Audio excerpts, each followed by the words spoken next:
What's up everyone and welcome back to another video. So as you probably know, with Fortnite tournaments returning for Chapter 4, scrims running in most major servers, as well as late game arena being in the game, getting better at endgame is definitely a topic on many players' minds right now. And that's why in today's video I'll be showing you guys how to dominate endgame in Fortnite Chapter 4. I'll be going over all the best, most up-to-date strategies you should be using to improve your endgame skills and consistently win, whether you're a casual player playing late game arena, a competitive player trying to make money in tournaments, or anything in between. Before we get into it, be sure to drop a like on the video if it helps you out. Consider subscribing if you're new to the channel and you want to see more content just like this in the future. And of course, I would really appreciate if you could use code Teckoh in the item shop. It's 100% free for you. It only takes a few seconds to type in and it seriously does help me out a bunch. As always, a big thank you to everyone who uses it. But with that said, and without further ado, let's get into today's video. So the first topic I want to address in this video is the best endgame loadouts. The most optimal loadout for an endgame is going to differ a bit from the loadouts you typically carry. Since everything is in close quarters, you really won't need any range weapons, and there's much more emphasis on heals and mobility since you need to rotate effectively, and you're much more likely to take damage at this stage in the game. At the time I'm making this video, it's currently about a week and a half into season 1 of chapter 4, so the loot pool I talk about is going to be updated to this point.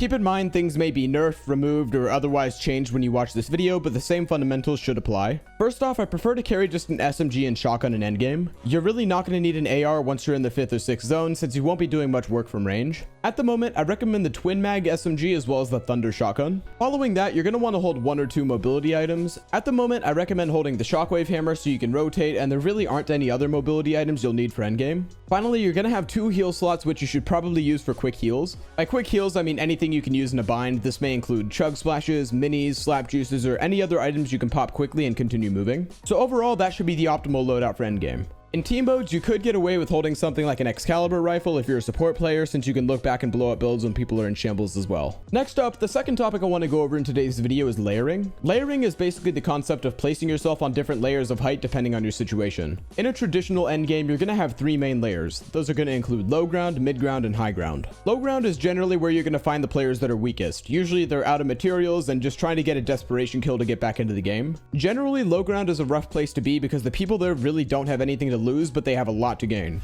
Mid-ground is a much better place to be, and mid-ground is kind of where you're going to find the bulk of players. Most players are just in a decent situation and they're sort of just chilling on mid-ground trying to rotate. If you're on mid-ground, you're probably in a decent situation and your goal should be to continue rotating to zone as well as picking up extra kills to refresh your materials, which we're going to get into later. Mid-ground is definitely good for fragging and getting elimination points, since you can easily target other mid-ground players or even low-ground players who are rotating in order to secure quick kills. And finally, you have the place everyone wants to be, high ground. High ground players are generally the people who win the game, but you need to be careful about how you actually approach high ground. Since they're in the best situation, high ground players are also constantly targeted because, as you'd expect, everyone else wants to get high ground and win the game as well. Generally, players tend to be the most successful by playing out endgame as usual at the start, securing some kills and getting good materials, and then attacking high ground around the 6th or 7th zone. At this point, the early high ground players are often running low on materials and getting kind of desperate, and even if they aren't, you can still fight for height and simply head back down if you get overpowered by the height team. Overall, your goal should be to maintain a mid ground position throughout the game and eventually take height to win, and you should try to avoid being stuck on low ground since those players are usually the first ones to get gobbled up for HP and materials. Moving on from that though, now that we've gone over the best loadouts and how to layer effectively in endgame, the next topic I want to talk about is getting refreshes. This is something I briefly touched on in the layering section, but I want to go a bit more in depth on it. The concept of a refresh is basically any kill you get in endgame. They're mainly called refreshes since they refresh your materials, which you obviously need in order to survive in endgame and continue rotating. If you run out of materials in endgame, it's pretty much game over. The ability to consistently get refreshes is one of the most crucial aspects of endgame, and this is where a lot of amateur level players get stuck and end up losing their games. I'd say that the biggest key to getting refreshes in endgame is definitely to get ahead of the zone and look backwards. Generally, the people on the backside of zone are usually the ones who don't want to be seen. They just want to try to rotate, survive another zone, and hopefully get a refresh of their own to get back in the game. So in those situations, they usually have less HP and they're much easier to get kills on than players in mid-ground.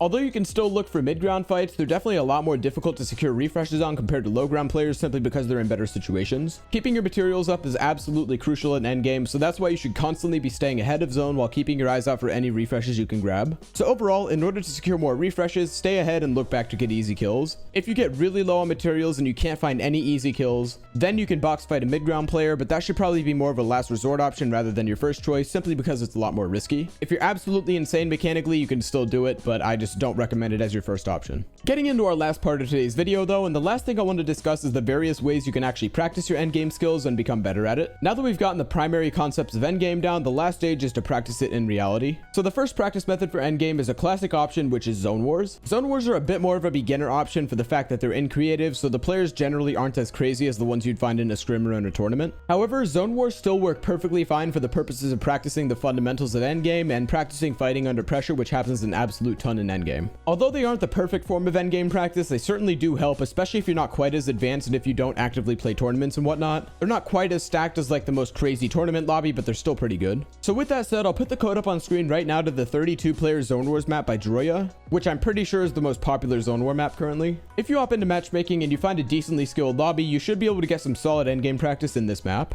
Late game arena is another popular option since it's a primary game mode within Fortnite. It's a pretty fun game mode, you can play it with friends, and although it's not the most realistic with regards to tournaments, since it's usually not too stacked, it's still a very fun way to practice endgame. As a practice method for stacked lobbies, it's not exactly the most efficient, but especially if you're more of a regular arena player, it's definitely a really good option to improve your endgame skills for that particular playstyle. Since obviously in arena, you're really not going to get the insane stacked, 50 player moving zone type lobbies you would actually get in a tournament. Moving on to our next practice method though, and we've got scrims. Scrims are basically simulations of stacked games that are hosted by Discord servers. Playing scrims is usually a hit or miss since some servers can have stacked lobbies, which is great, but they're also going to have zone rules, so you don't really get the most realistic early or mid game, and sometimes you run into griefers who get kills when they're not technically allowed to. Zone rule scrims are basically just scrims where you're allowed to fight off spawn and then you're not allowed to shoot anyone until endgame hits. These can be great for endgame practice, and I recommend doing them occasionally, but try to limit them a bit unless you're actually able to get into a private server where the players are higher quality and not as likely to try and grief your game. Finally guys, the last practice method for endgame and the ultimate practice method in my opinion is sort of a combined one, which is tournaments and ladders. Tournaments are self-explanatory, basically any tournament like the placement or divisional cups, cash cups, etc.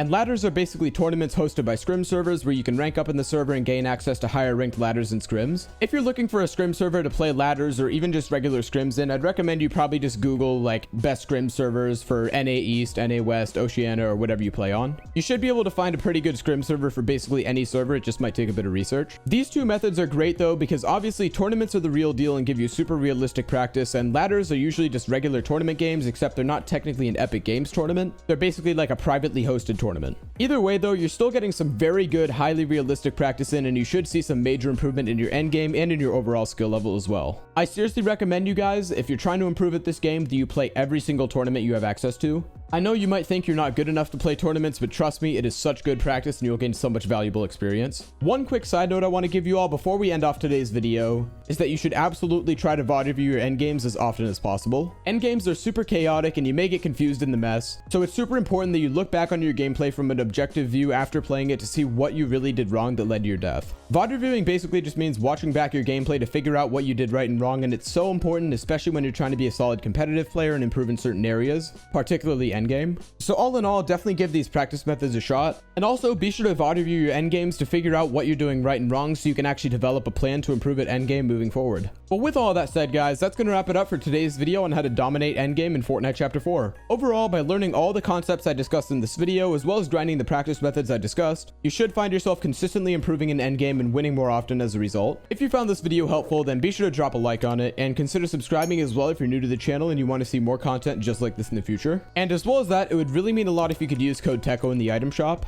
It's completely free for you and it only takes a few seconds to type in. It seriously helps me out a bunch, so thank you as always to everyone who's using it. But with that said, thank you all for watching this video and I will see you guys in the next one. Bye for now.